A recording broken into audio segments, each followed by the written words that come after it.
नमस्कार बंधुসকল मैं Abhijit आपलोगे चाइছে সামচলেন help YouTube channel. বন্ধুসকল प्रतिदिনৰ দৰে আজিও সন্ধিয়া কেইবাটাও গুৰুত্বপূৰ্ণ খবৰ লৈ আহিছোঁ আপোনালোকৰ মাজলৈ। খুব এটা গুৰুত্বপূৰ্ণ ভিডিঅ' আপোনালোকে ভিডিঅ'টো শেষলৈ চাই থাকিব। আৰু বন্ধুসকল যদি এতিয়ালৈকে এই ভিডিঅ'ত লাইক কৰা নাই তেন্তে প্লিজ লাইক কৰি দিয়ক। আৰু এনেকুৱা ধৰণৰ নতুন নতুন ভিডিঅ' পাবলৈ চেনেলটো সাবস্ক্ৰাইব কৰি কাষত থকা বেল আইকনটো প্ৰেছ কৰি ৰাখক, যাতে যেতিয়াই মই যিবোৰ ভিডিঅ' আপলোড কৰোঁ তাৰ নটিফিকেশ্যন মই সকলোতকৈ আগত আপোনাৰ মোবাইলত যায়। বন্ধুসকল প্ৰথম খবৰটিয়ে হৈছে বিজেপিৰ ইস্তাহাৰত ভুৱা তথ্য প্ৰকাশ কৰাৰ গুৰুতৰ অভিযোগ সৌদ অসম ছাত্ৰ সন্থাৰ। 20 মাৰ্চত নাগৰিকত্ব সংশোধনী আইন চমুকৈ কা বিৰোধী প্ৰতিবাদী কাৰ্যসূচীৰ অসম কবাব আছুৱে। বিজেপিয়ে অসমৰ নিৰ্বাচনী ইস্তাহাৰত ভুৱা তথ্য প্ৰচাৰ কৰাৰ গুৰুতৰ অভিযোগ তুলিছে আছুৱে।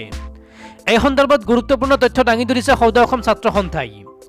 আনহাতে অহা 20 মাৰ্চত কা বিৰোধী প্ৰতিবাদী কাৰ্যসূচীৰে সমগ্ৰ অসম কবাব বুলি ঘোষণা কৰিছে ছাত্ৰ সন্থাই। বিধানসভা নিৰ্বাচনত বিজেপিয়ে প্ৰকাশ কৰা নিৰ্বাচনী ইস্তাহাৰত ভুৱা তথ্য দাঙি ধৰাৰ গুৰুতৰ অভিযোগ উত্থাপন কৰিছে সৌদ অসম ছাত্ৰ সন্থাই। বিজেপিৰ নিৰ্বাচনী ইস্তাহাৰত অসম বাংলাদেশ সীমান্ত সম্পূৰ্ণৰূপে চিল কৰা হ'ল বুলি প্ৰকাশ কৰা হৈছে। কিন্তু আছুৰ সভাপতি দীপাংকৰ কুমাৰ নাথে কয় যে অসমৰ কৰিমগঞ্জ ছেক্টৰৰ অসম বাংলাদেশ সীমান্তৰ 4 কিলোমিটাৰ আজি মুকলি হৈ আছে। আনহাতে ধুবুৰী জিলাৰ ধুবুৰী মানকাছৰ নদী অঞ্চলৰ 44 কিলোমিটাৰ সীমান্ত লেজাৰ গাইডেড টেকনলজি ব্যৱহাৰ কৰি চিল কৰা হৈছে বুলি প্ৰকাশ কৰিছে বিজেপিয়ে। কিন্তু এই কথাৰ সত্যতা সংবাদ মাধ্যমত তন্নতন্নকৈ দেখুৱাবলৈ সংশ্লিষ্ট কৰ্তৃপক্ষক দাবী জনাইছে আছুৰ সভাপতিগৰাকীয়ে। বিজেপিয়ে অসম বাংলাদেশ সীমান্ত চিল কৰা বুলি নিৰ্বাচনী ইস্তাহাৰত অসমৰ জনসাধাৰণক আভুৱা ভাৰিছে। কৰিমগঞ্জ ছেক্টৰৰ 4 কিলোমিটাৰ সীমান্ত আজি ধুবাংবাং হৈ আছে। ধুবুৰী মানকাছাৰৰ নদী অঞ্চলৰ 44 কিলোমিটাৰ সীমান্ত উন্নত কাৰিকৰী পদ্ধতিৰে চিল কৰা হ'ল বুলি চৰকাৰে প্ৰমাণ কৰি দেখুৱাওক, আছুৰ সভাপতি দীপাংকৰ কুমাৰ নাথে এইদৰে কয়। আনহাতে অহা 20 মাৰ্চত কা বিৰোধী প্ৰতিবাদী কাৰ্যসূচীৰ অসম কবাব ছাত্ৰ সন্থাই। কা সন্দৰ্ভত বিজেপিৰ পূৰ্বৰ স্থিতি বাহাল থাকিব বুলি নিৰ্বাচনী ইস্তাহাৰত প্ৰকাশ কৰিছে। কাৰ বিৰুদ্ধে বিভিন্ন প্ৰতিবাদী কাৰ্যসূচী অনুষ্ঠিত কৰি অহাৰ পিছত অহা 20 মাৰ্চত সমগ্ৰ অসমতে আছুৰ প্ৰতিখন আঞ্চলিক আৰু শাখাৰ কৰ্মকৰ্তাসকলে বাইক ৰেলী কৰি কাৰ বিৰোধিতা কৰিব বুলি জানিবলৈ দিছে আছুৰ সভাপতিগৰাকীয়ে। এই বাইক ৰেলীত সকলোকে যান বাহন আইন মানি অংশগ্ৰহণ কৰিবলৈ আহ্বান জনাইছে আছুৰ সভাপতিগৰাকীয়ে। অহা 21 মাৰ্চত গুৱাহাটীত আছুৰ ৰাজ্যিক কাৰ্যনিৰ্বাহক সভা আৰু 22 মাৰ্চত প্ৰতিনিধি সভা অনুষ্ঠিত হ'ব। ইয়াত আলোচনা হোৱাৰ পিছতে আছুৰ ৰাজনৈতিক মতাদৰ্শকে ধৰি কেইবাটাও গুৰুত্বপূৰ্ণ বিষয়ৰ ওপৰত সিদ্ধান্ত লোৱা হ'ব বুলি জানিবলৈ দিছে দীপাংকৰ নাথে। আনহাতে কা বাতিল কৰাৰ উদ্দেশ্যে উচ্চতম ন্যায়ালয়ত দাখিল কৰা গোচৰটোৰ বৰ্তমানলৈকে শুনানি আৰম্ভ হোৱা নাই বুলি জানিবলৈ দিয়ে আছুৰ সভাপতিগৰাকীয়ে। উচ্চতম ন্যায়ালয়ত অতি গুৰুত্বপূৰ্ণ গোচৰসমূহৰহে অনলাইন শুনানি হৈ আছে বুলি জানিবলৈ দি দীপাংকৰ কুমাৰ নাথে কয় যে কেন্দ্ৰীয় চৰকাৰে কা সন্দৰ্ভত ৰুল ফ্ৰেম কৰিব পৰা নাই, সেইবাবেই শুনানি আৰম্ভ কৰিব পৰা নাই বুলি তেওঁলোকে ধাৰণা কৰিছে।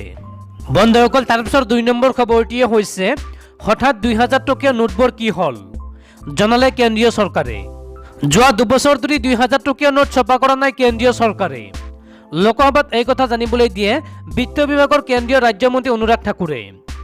বিত্ত ৰাজ্যমন্ত্ৰীগৰাকীয়ে এক লিখিত বিবৃতিত জানিবলৈ দিয়া মতে বৰ্তমান দেশত 24,990 লাখ 2000 টকীয়া নোট প্ৰচলন হৈ আছে। এয়া মুঠ নোটৰ মাত্ৰ 2.01% বুলি কোৱা হৈছে। 3 বছৰ পূৰ্বে প্ৰায় 33,620 লাখ 2000 টকীয়া নোট বজাৰত আছিল। বিগত 3 বছৰত দেশৰ বজাৰত 2000 টকীয়া নোটৰ সংখ্যা হ্ৰাস পাইছে। বিবৃতিটোত কোৱা হৈছে যে কোনো বেংক নোট ছপাৰ ক্ষেত্ৰত চৰকাৰে সিদ্ধান্ত লয়। এই ক্ষেত্ৰত ৰিজাৰ্ভ বেংক অৱ ইণ্ডিয়াৰ দিশা পৰামৰ্শ গ্ৰহণ কৰা হয়। মানুহৰ লেনদেনৰ কামত যাতে সুবিধা হয় তালৈ লক্ষ্য ৰাখিয়েই এনে পদক্ষেপ গ্ৰহণ কৰা হয়। 2019 আৰু 2020ত কোনো নোট ছপা কৰা হোৱা নাই। 2016-17 চনত বহু নোট ছপা কৰা হৈছিল যদিও লাহে লাহে যোৱা কেইবছৰত তাৰ সংখ্যা হ্ৰাস পাইছে আৰু 2019 এপ্ৰিলৰ পাছত কোনো 2000 টকীয়া নোট ছপা কৰা হোৱা নাই। কলা টকা জমা ৰখাৰ বাবে লোকে যাতে নিজৰ লগত অধিক ডাঙৰ নোট লুকুৱাই ৰাখিব নোৱাৰে তাৰ বাবে এনে সিদ্ধান্ত লোৱা হৈছে বুলি জানিব পৰা গৈছে। 2016 চনত বিমুদ্ৰাকৰণৰ পাছত কেন্দ্ৰীয় চৰকাৰে 1000 টকীয়া নোট উঠাই দি তাৰ ঠাইত 2000 টকীয়া নোট আনিছিল। প্ৰথমতে মানুহৰ হাতে হাতে 2000 টকাৰ নোট দেখা গৈছিল যদিও সেয়া লাহে লাহে ইয়াৰ ব্যৱহাৰ কমি গৈছে। কেন্দ্ৰীয় চৰকাৰে এতিয়া এই সন্দৰ্ভত তথ্য সহকাৰে চিন্তাৰ মুখনি মাৰিলে। বন্ধুসকল, তাৰপিছত 3 নম্বৰ খবৰটিয়ে হৈছে হাজোৰ শনিয়াদিত উত্তেজনা, মৃতদেহ ৰাজপথৰ ওপৰত ৰাখি পথ অৱৰোধ স্থানীয় লোকৰ। হাজোৰ শনিয়াদিত সোমবাৰে এক উত্তপ্ত পৰিস্থিতিৰ সৃষ্টি হয়। এটা মৃতদেহ ৰাজপথৰ ওপৰত ৰাখি পথ অৱৰোধ কৰে স্থানীয় লোকসকলে। স্থানীয় ক্ষুব্ধ লোকসকলে হাজো বৰপেটা পথ অৱৰোধ কৰি ৰাখে। শামছুল আলীৰ হত্যাৰ ন্যায় বিচাৰি ৰাজপথত এনেদৰে ওলাই আহে সহস্ৰাধিক লোক। দেওবাৰে সন্ধিয়া হাজোৰ বুল্লুটত সংঘটিত হৈছিল গুলীচালনাৰ ঘটনা। এই ঘটনাত নিহত হৈছিল শামছুল আলী নামৰ এজন যুৱক। এই ঘটনা এটা পৰিকল্পিত হত্যাকাণ্ড বুলি অভিযোগ কৰে শামছুলৰ পৰিয়াল তথা স্থানীয় লোকসকলে। ইয়াৰ পাছতে ঘটনাস্থলীত উপস্থিত হয় আৰক্ষীৰ শীৰ্ষ পৰ্যায়ৰ বিষয়াসকলৰ লগতে অৰ্ধসামৰিক বাহিনী। আনকি আৰক্ষীৰ সৈতে বাক বিতণ্ডাত লিপ্ত হৈ পৰে একাংশ প্ৰতিবাদকাৰী। শামছুলৰ পৰিয়ালৰ লোকে ইতিমধ্যে কেইবাজনৰ লোকৰ বিৰুদ্ধে হাজো থানাত এজাহাৰ দাখিল কৰিছে। এই গুলীচালনাৰ ঘটনা এতিয়া নতুন মূৰ লোৱা দেখা গৈছে। বন্ধুসকল, তাৰ পিছৰ 4 নম্বৰ খবৰটিয়ে হৈছে বিজেপি যদি ক্ষমতাত থাকে গেছৰ দাম 2000 টকা আৰু পেট্ৰলৰ দাম 250 টকা হ'ব। এই মন্তব্য ৰাণা গোস্বামীৰ। যোৰহাট সমষ্টিৰ কংগ্ৰেছ প্ৰাৰ্থী ৰাণা গোস্বামীয়ে অভিযোগ কৰে যে যদি বিজেপি পুনৰ ক্ষমতালৈ আহে তেতিয়াহ'লে ৰন্ধন গেছৰ দাম 2000 টকা আৰু পেট্ৰলৰ দাম 250 টকালৈ বৃদ্ধি পাব। সাহসীয় বিজেপি দলক আক্ৰমণৰ লক্ষ্য কৰি গোস্বামীয়ে কয় যে বিজেপি দুখীয়াৰ বাবে নহয়, বিজেপি দল দুখীয়াৰ বাবে নহয়, এই ধনীৰ বাবে কাম কৰা দল। ৰাণা গোস্বামীয়ে এইদৰে কয়। বিজেপিৰ বিৰুদ্ধে পুনৰ ক্ষোভ জাৰি গোস্বামীয়ে কয় যে গেৰুৱা বাহিনী আগন্তুক নিৰ্বাচনত পৰাজিত হোৱাটো নিশ্চিত আৰু সেয়েহে তেওঁলোকৰ কেন্দ্ৰীয় নেতাসকলে নিৰ্বাচনমুখী ৰাজ্যখনলৈ এইদৰে দৌৰি আহিবলগীয়া হৈছে। বিজেপি আৰু বেছি দিনলৈ অসমৰ মানুহক মূৰ্খ সজাব নোৱাৰে। ৰাইজে উপলব্ধি কৰিছে যে বিজেপিয়ে তেওঁলোকৰ বাবে কাম কৰা নাই। গোস্বামীয়ে এইদৰে কয়। ৰাইজে আগতে কেতিয়াও নোহোৱাৰ দৰে সামগ্ৰীৰ দাম বৃদ্ধি পোৱা দেখিছে। ধনীৰ দল বিজেপিয়ে সাধাৰণ মানুহৰ পকেট খালী কৰি পেলাইছে। ৰাণা গোস্বামীয়ে এইদৰে কয়। ৰাণা গোস্বামীয়ে লগতে অসমৰ মন্ত্ৰী তথা বিজেপি নেতাক ৰাজ্যখনৰ জনসাধাৰণক প্ৰভাৱিত কৰা এলানি বিষয়ক লৈ এক মুকলি বিতৰ্কলৈ আহ্বান জনাইছে। ৰাণা গোস্বামীয়ে হিমন্ত বিশ্ব শৰ্মাক নাগৰিকত্ব সংশোধনী আইন, মূল্য বৃদ্ধি, চাহ বাগিচাৰ শ্ৰমিকৰ মজুৰি, নিবনুৱা সমস্যা আদি বিষয়ত এক মুকলি বিতৰ্কত বহিবলৈ প্ৰত্যাহ্বান জনায়। মই তেওঁক 2016 বিধানসভা নিৰ্বাচনৰ পূৰ্বে দিয়া প্ৰতিশ্ৰুতিসমূহক লৈ এক মুকলি বিতৰ্কত বহিবলৈ প্ৰত্যাহ্বান জনাইছোঁ।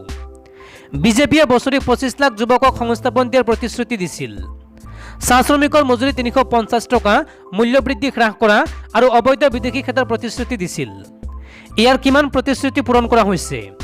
গোস্বামীয়ে এইদৰে প্ৰশ্ন কৰে। মই হিমন্ত বিশ্ব শৰ্মাক প্ৰত্যাহ্বান জনাইছোঁ। তেওঁ ভাষণ দিবলগীয়া সকলো সভাতে কওক যে বিজেপিয়ে নাগৰিকত্ব সংশোধনী আইন গৃহীত কৰিছে। এয়াই বিজেপিয়ে লক্ষাধিক অবৈধ বিদেশীক অসমত সংস্থাপন দিব বিচাৰিছে। গোস্বামীয়ে এইদৰে কয়। অসমৰ স্বাৰ্থত ঐক্যবদ্ধ হ'ব নোৱাৰিলে ইতিহাসে ক্ষমা নকৰে অখিল গগৈ আৰু লুৰিণজ্যোতি গগৈক। এই মন্তব্য বীৰ লাচিত সেনাৰ। ৰাজ্যত বলিছে নিৰ্বাচনী বঁটা। অসমৰ স্বাৰ্থত ঐক্যবদ্ধ হ'ব নোৱাৰিলে ইতিহাসে ক্ষমা নকৰে অখিল গগৈ আৰু লুৰিণজ্যোতি গগৈক। ৰাজ্যৰ আঞ্চলিকতাবাদ শক্তি অসম গণ পৰিষদৰ ভাৰতীয় জনতা পাৰ্টীৰ লগত মিত্ৰতাৰ পিছতেই ক্ষুণ্ণ হৈ পৰিছিল ৰাজ্যবাসী। শেহতীয়াকৈ অখিল গগৈৰ নেতৃত্বত ৰাইজৰ দল আৰু লুৰিণজ্যোতি গগৈৰ সভাপতিত্বত অসম জাতীয় পৰিষদৰ আত্মপ্ৰকাশৰ পিছতে শান্তিৰে নিশ্বাস এৰিছিল ৰাজ্যবাসীয়ে। কিন্তু সম্প্ৰতি দল দুটাৰ নিৰ্বাচনী অৱস্থানক লৈ সৰব হৈছে ৰাজ্যৰ দল সংগঠনসমূহ। আজি ৰাইজৰ দল আৰু অসম জাতীয় পৰিষদলৈ বীৰ লাচিত সেনা অসমৰ প্ৰেছ বিবৃতিৰ জৰিয়তে মুকলি আহ্বান।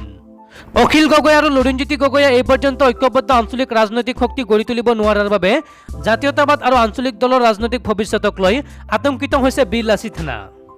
আগন্তুক নিৰ্বাচনত একাধিক সমষ্টিত ৰাইজৰ দল আৰু অসম জাতীয় পৰিষদ দুয়োটা দলেই প্ৰাৰ্থী প্ৰক্ষেপ কৰা কাৰ্যক ৰাজনৈতিকভাৱে অপৰিপক্ক, অদূৰদৰ্শী আৰু হঠকাৰী সিদ্ধান্ত বুলি গৰিহণা দিয়া সংগঠনটোৱে এতিয়াও সময় উকলি যোৱা নাই বুলি আহ্বান কৰে সংগঠনটোৱে। বন্ধুসকল, তাৰপিছৰ 6 নম্বৰ খবৰটিয়ে হৈছে দেশত বৃদ্ধি হৈছে কৰোনাৰ সংক্ৰমণ। ৰাজ্যৰ মুখ্যমন্ত্ৰীসকলৰ সৈতে জৰুৰী বৈঠকত বহিব প্ৰধানমন্ত্ৰী নৰেন্দ্ৰ মোদী। দেশত বৃদ্ধি হৈছে কৰোনাৰ সংক্ৰমণ। কৰোনাৰ সংক্ৰমণ সন্দৰ্ভত প্ৰধানমন্ত্ৰী মোদীয়ে ৰাজ্যৰ মুখ্যমন্ত্ৰীসকলৰ সৈতে এক বৈঠকৰ আহ্বান জনাইছে। বুধবাৰে দুপৰীয়া 12:30 নতুন দিল্লীত অনুষ্ঠিত হ'ব বৈঠক। মহাৰাষ্ট্ৰ, কেৰালা, পাঞ্জাৱ, দিল্লী আৰু উত্তৰ প্ৰদেশৰ লগতে দেশৰ বিভিন্ন ৰাজ্যত কৰোনাৰ সংক্ৰমণ বৃদ্ধিৰ বাবে এই বৈঠক গুৰুত্বপূৰ্ণ হ'ব বুলি বিবেচনা কৰা হৈছে। বন্ধুসকল, তাৰপিছত 7 নম্বৰ খবৰটিয়ে হৈছে অশান্ত হৈ পৰিছে ম্যানমাৰ। সেনাৰ গুলীবৰ্ষণত একেদিনাই 50 জন বিক্ষোভকাৰী নিহত। ক্ৰমাৎ পুনৰ ৰক্তাক্ত হৈ পৰিছে চুবুৰীয়া দেশ ম্যানমাৰ। জুণ্টা সামৰিক বাহিনীৰ চৰকাৰৰ বিৰুদ্ধে দেওবাৰে হোৱা প্ৰবল বিক্ষোভত প্ৰায় 50 জন প্ৰতিবাদকাৰী নিহত হয়। উল্লেখযোগ্য যে দেশখনৰ বৃহত্তম চহৰ য়াংগুনত সামৰিক বাহিনীৰ সৈতে হোৱা সংঘৰ্ষত 22 জন লোক নিহত হয়। প্ৰাপ্ত খবৰ অনুসৰি লেংথাইত থকা চীনা কল কাৰখানাত একাংশ বিক্ষোভকাৰীয়ে অগ্নিসংযোগ কৰে। এই অগ্নি নিয়ন্ত্ৰণ কৰিবলৈ অহা বাহনক আবদ্ধ কৰি প্ৰতিবাদকাৰীয়ে বাধা প্ৰদান কৰাত সামৰিক বাহিনীৰ সৈতে সংঘৰ্ষৰ সূত্ৰপাত ঘটে। সেনাই প্ৰতিবাদকাৰীক ছত্ৰভংগ দিয়াবলৈ গুলীচালনা কৰাত 22 জন নিহত হয়। অন্য চহৰতো 16 জন লোকক সেনাই গুলীয়াই নিহত কৰে। ক্লাইং থাইৰৰ চহৰত ইতিমধ্যে সামৰিক আইন জাৰি কৰিছে। চীনা কাৰখানাত অগ্নিসংযোগ কৰা প্ৰতিবাদকাৰীসকলৰ ওপৰত ব্যৱস্থা গ্ৰহণ কৰিবলৈ চীনা দূতাবাসে জুণ্টা চৰকাৰক আহ্বান জনাইছে। জানিব পৰা মতে ক্লাইংথায়াৰৰ চীনা উদ্যোগত কৰা অগ্নিসংযোগৰ ফলত কেইবাজনো চীনা কৰ্মী আহত হৈছে। উল্লেখযোগ্য যে যোৱা 1 ফেব্ৰুৱাৰীৰ পৰা ম্যানমাৰৰ সামৰিক বাহিনীৰ চৰকাৰৰ বিৰুদ্ধে হোৱা প্ৰবল বিক্ষোভ প্ৰতিবাদত এতিয়ালৈকে 126 জন লোক নিহত হৈছে।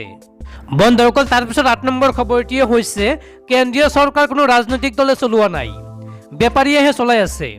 এই মন্তব্য কৃষক নেতা ৰাকেশ টিকাইটৰ। ভাৰতীয় কিষাণ ইউনিয়ন চমুকৈ বিকেউৰ নেতা ৰাকেশ টিকাইটে দেওবাৰে বিজেপিক সমালোচনা কৰি কয় যে কেন্দ্ৰীয় চৰকাৰ কোনো ৰাজনৈতিক দলে চলোৱা নাই, বেপাৰীয়েহে চলাই আছে।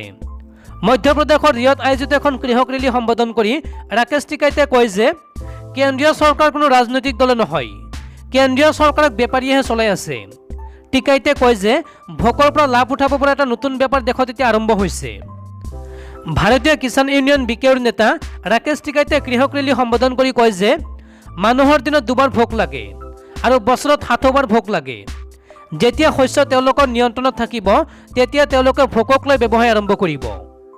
কেন্দ্ৰীয় চৰকাৰক কটাক্ষ কৰি টিকাইটে কয় যে সেইবাবে কেন্দ্ৰীয় চৰকাৰে ক'লে যে ভোকৰ ব্যৱসায় কৰক আৰু ভোকৰ ব্যৱসায় তেতিয়াহে কৰিব পাৰিব যেতিয়া শস্য তেওঁলোকৰ কব্জাত থাকিব। গতিকে শস্য তেওঁলোকৰ কব্জালৈ নিব বিচাৰিছে যাতে তেওঁলোকে শস্যৰ ব্যৱসায় কৰিব পাৰে।